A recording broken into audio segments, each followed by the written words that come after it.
Then there's California. That's the name of our regular podcast featuring members of the California State Senate Democratic Caucus discussing legislative priorities, policy, and other related issues that make California exceptional. From the state capitol in Sacramento, I'm Brian Green. Please raise your right hand.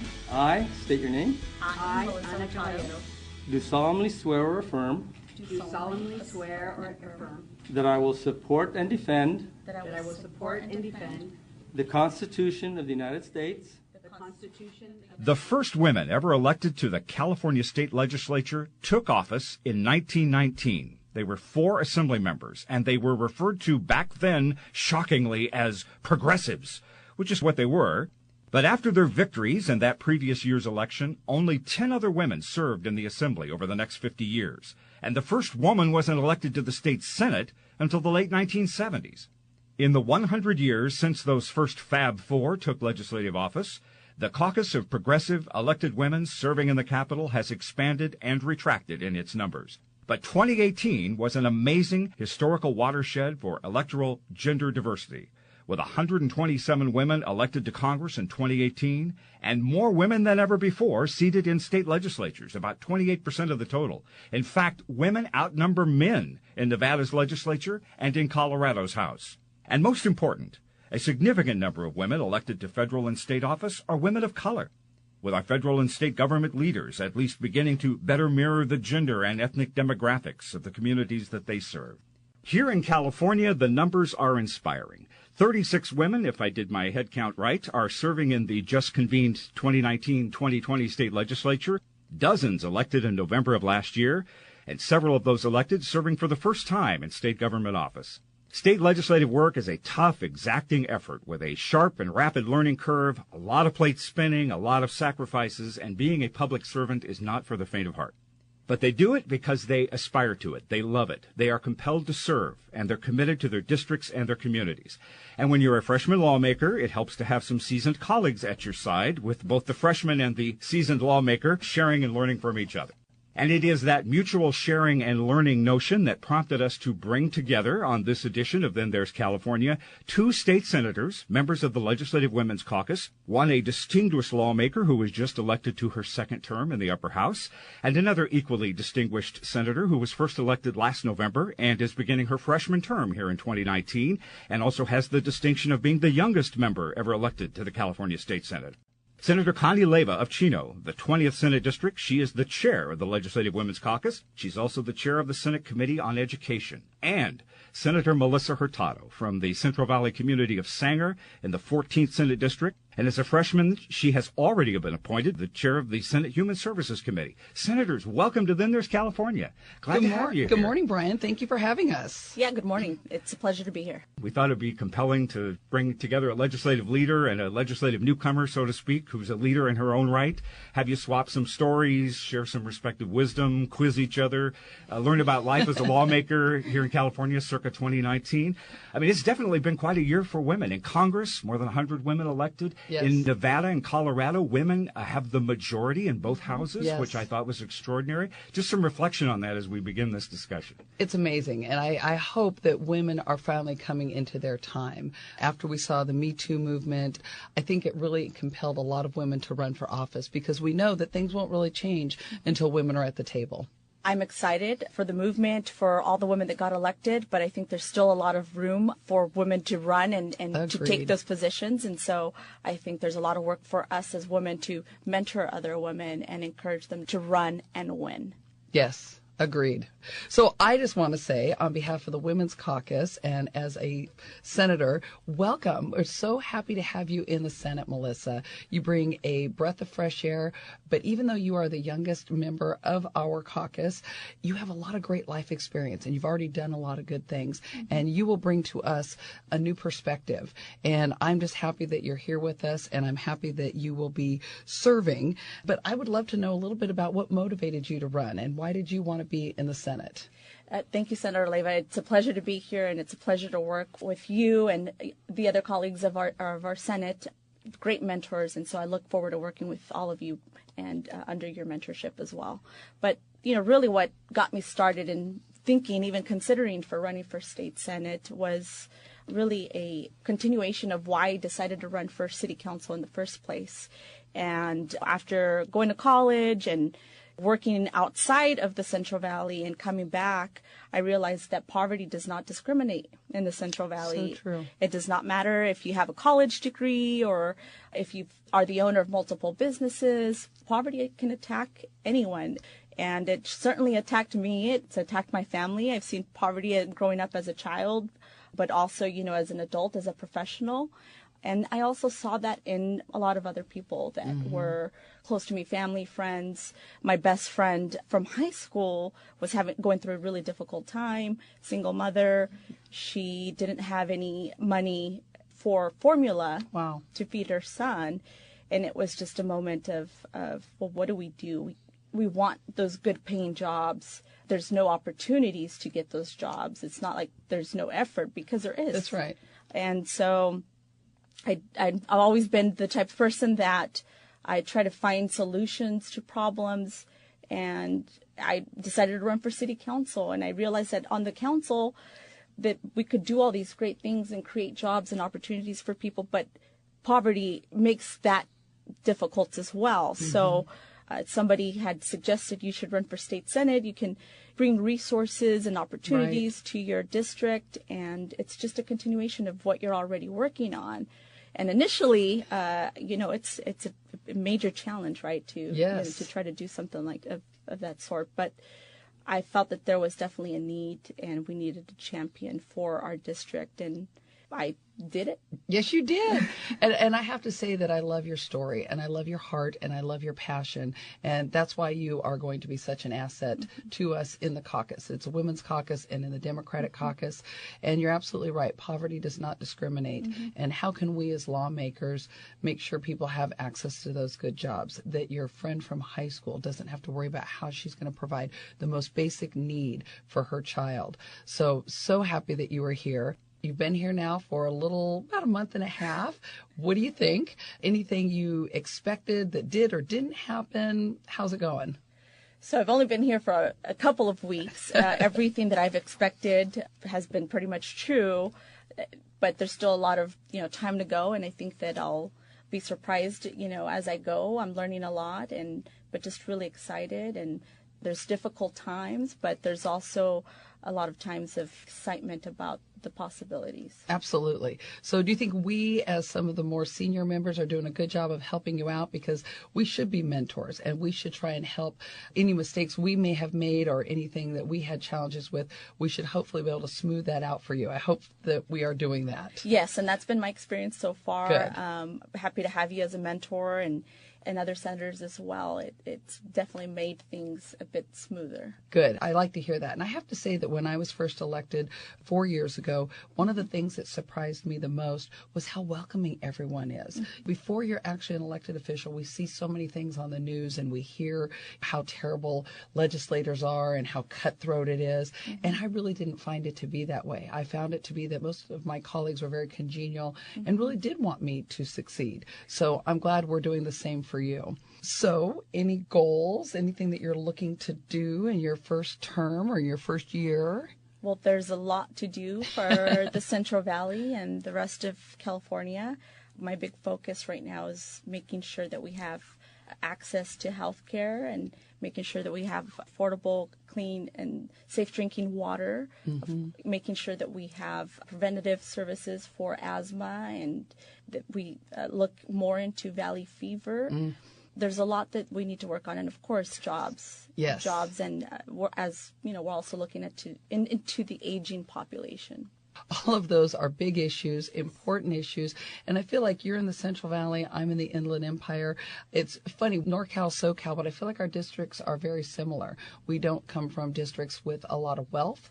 Right. We come from districts that have a lot of need. So I couldn't think of a better person to be representing your district. You have the passion and the heart. And I think you're an outstanding role model for young women. I mean, you're 30 years old, but I think you've already begun to be a great role model for your younger sister, who is now on the Sanger City Council. Is that correct? That's correct. That is so awesome. And how's she doing? She's loving it. So I'm also mentoring her along the way and doing everything that I can to make sure that she has a smooth transition. but she's very excited, very much like me, wasn't thinking about going into politics as an elected official, but she thought about it, and she was encouraged by my father, and That's she wonderful. did it. That's outstanding. And she has you as a role model and a mentor. So I just think that's what we as women need to do a better job of, is reaching behind and pulling other women up with us. Because as we said earlier, more women at the table, better things happen, because women are multitaskers and organizers. Absolutely. I agree. And I've had phenomenal women in my life that have mentored me and allowed me to get to where I'm at now. And I want to make sure that I do my own in terms of doing the same for other women, and not just being able to say it, I support women, but Right. actually supporting them beyond just saying it. That's wonderful, because you're absolutely right, Senator Hurtado. Many women, they talk the talk, but they don't walk the walk. Yes. So you will clearly walk the walk. So living away from home 4 days a week, I personally find that challenging. How has that been for you? I had a rough start. I miss my family. I was homesick for the first 2 weeks. I'm beginning to adjust. And, I'm used to having a routine back home, going to the gym, Yes. making sure that, I hang out with my niece every other day or every day. And now I don't get to do that. And so having to adjust on that end. And sometimes I'll say that it's challenging having to move from one hotel to another here in Sacramento because they're booked. Absolutely. So I miss my family a whole lot. Yeah. And it's a challenge given that it's 7 days. You're here in Sacramento 4 days a week, but then you're in the district. There's 23 cities across Senate District 14. So I'm on the south end, I'm on the north end, I'm on the east and the west. So that time with family has significantly Decreased. Yes. And Yes. so it's been a challenge, but we're working around it, doing FaceTime, and Good. they come and visit when they can, but And it is hard, and you shouldn't feel like there's something wrong with that, because even though I had been married for 26 years, my kids were grown. When I moved up here, I knew it was going to be a challenge because I love my family and I love being around them. It gets a little easier, but it's still a challenge because, like you said, we're up here 4 days a week, then we go back and there's lots to do in the district. And you have 23 cities. I only have 11. 23 cities is a lot. 23 city councils, 23 4th of July parades. But I think that you'll fall into a rhythm, and I would encourage you to always take time for you and your family, because this job can be all-consuming because there is so much to do. Right. But if you don't take a little time for you, then you're not good to anyone. So it sounds like you're doing a great job of figuring it out. Keep it up. Thank you. So you live in Sanger. Yes. And what is your favorite part about living in Sanger? Everything. I love that. Everything. I love Sanger. It's the people that live there. We're a community of caring, and we look out for one another. And it's small. It's not that big. It's close to a population 30,000. Wow. And the food, of course, and the football games. The high school football games are just amazing. It's right around the corner from my house. There's fireworks. There's homecoming. Just the culture and how great it is to be there, small town. And we're next to the Sierras. It's just an amazing place to live. I'd love to hear people talk so passionately about their hometown. My hometown of Chino, I love it as well. We moved away a little bit when we first got married because we couldn't afford a house there, but then we moved back as soon as we could, and for many of the same reasons. And our city, Chino, has actually grown significantly. It was about 35,000 when I was a kid, and now we're up to about 80,000. So now it seems really, really huge. And if you love your city, I think that helps you to be a really good legislator. You're listening to Then There's California. We are in conversation with two state senators, a sophomore lawmaker and a freshman lawmaker, getting to know each other, sharing some advice. State Senator Connie Leyva of Chino, the 20th Senate District, who is the chair of the Legislative Women's Caucus. She's the member of the varsity team here in the Senate. And Senator Melissa Hurtado from the Central Valley community of Sanger. And as freshman lawmaker, she's already been appointed the chair of the Senate Human Services Committee. She's the youngest member of the state Senate. Does that bother you that people keep saying you're the youngest member? Is that a point of badge of pride, or are you like, let's move on from that? Or does that stifle you as much as make you feel prideful? It doesn't bother me. What bothers me is when some people undermine me because of that. Yes, I'm young, but yes, I'm capable, and yes, I can do the job. And I love how, as you're talking about this, the family business now of politics and, Yes. and legislating and being a public servant. We were present when you introduced your first bill earlier in the week as we speak with your mother there and your adorable niece. Yeah. How does your family feel about this? We've talked about the effect it's had on you and the adjustment. Has there been that concern of, oh, my God, she's moving to Sacramento, we'll never see her again? How has that dynamic worked in your family, and how have you dealt with it? All of it. It's Okay. So, my father has been kind of behind trying to get us to run for office and encouraging us, motivating us, and saying, you can do it. My mom, on the other hand, is more cautious, and she's not a big fan of politics, but she also understands that there's a need and someone needs to go on and be the champion for our region. And so there's a little bit of both. They love that. They're extremely proud, but at the same time, they would hope that the capital would be located in Sanger Right. and not Sacramento. They definitely miss me, and I think when they wanted me to win, but at the same time they were like, "Oh no, you're going to be in Sacramento the majority of the time," and so they're adjusting as well. But they have my sister and my niece, and so I think that kind of really helps them. Well, here you are in Sacramento. You have Senator Connie Leyva here, the chair of the Legislative Women's Caucus, a captive audience. I know you probably have some questions for her, and so have at it. Yes, I do. I have I'm ready. A couple of questions. Okay. Senator Leyva has been a great mentor in the state Senate.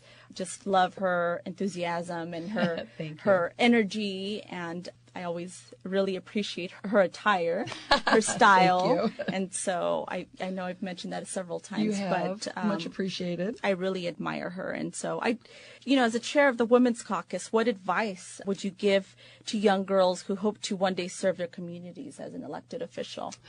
I think what I would tell young women is don't be afraid.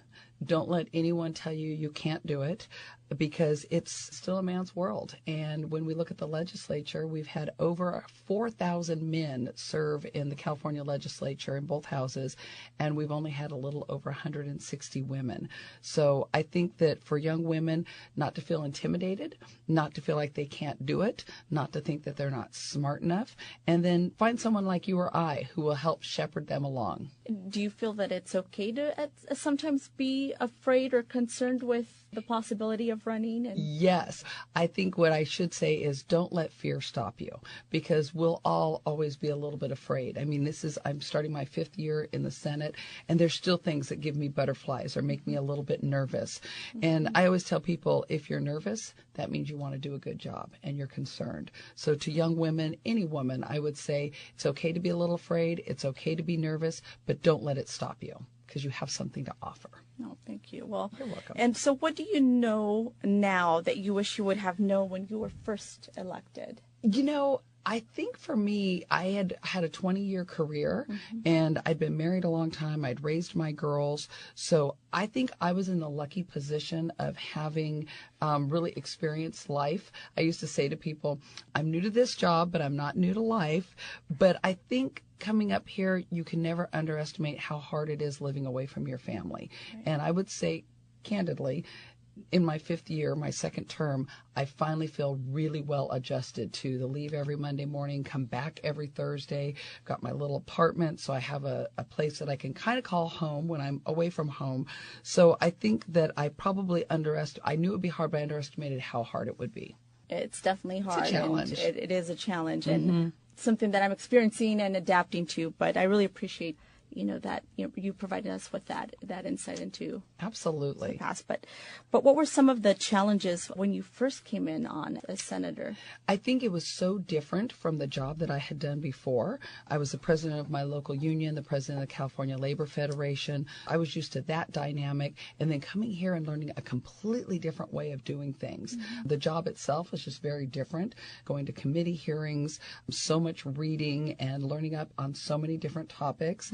So when I was in the labor movement, I had the good fortune, and you're lucky to be singularly focused. You're just worried about labor, good jobs, benefits, pensions. And then you come here, and there are so many things that you have to be well versed in, which I absolutely love. I jokingly say it's like going to college, but you get paid. Yeah. And I think I have really enjoyed learning about so many different topics and women's issues, health care, water and air and transportation, so many things that I knew on the periphery, but now I get to really take a deep dive and try and help make things better. So I would say that. And do you feel that this has allowed you in a way to grow professionally and as an individual? Absolutely. Thank you. That's exactly what it is. I feel like I'm a better person now that I'm a legislator. I feel like I've broadened my horizons. I can do more good for more people.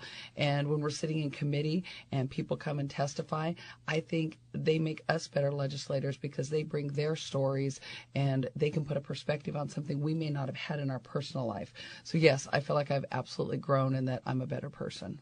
And so you know that in this job, there's a lot going on. There's a lot to do. We're very busy. We're back and forth between the Capitol and our district. How do you find that work-life balance?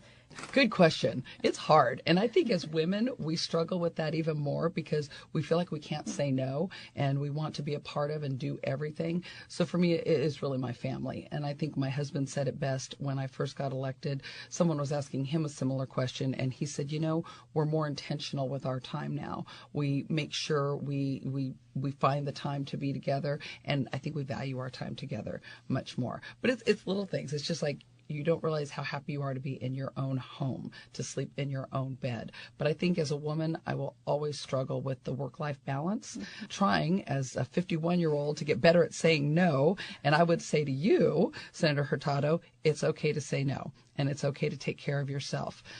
I still struggle with that, but I'm going to work on you too, because I want you to be here for a really long time. Well, that's good to know because, I would definitely make sure and would love to also check in with you so that you're getting that work-life balance because I think it's extremely important when it comes to doing this very important job for the people that we represent, that we have that balance so that we remain focused. Yes. Because anything can really distract us, right? And we don't want to be distracted. We don't want to be focused. That's right. And I energetic. Agree. And energetic. That's exactly right. Well, I look forward to you and I working together for many, many years to come. Yeah, likewise.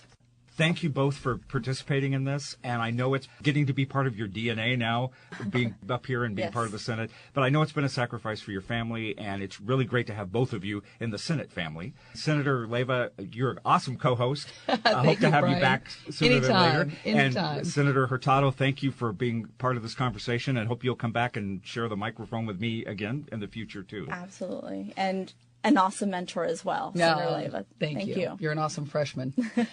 Great to be able to sit back and listen to the two of you share and talk.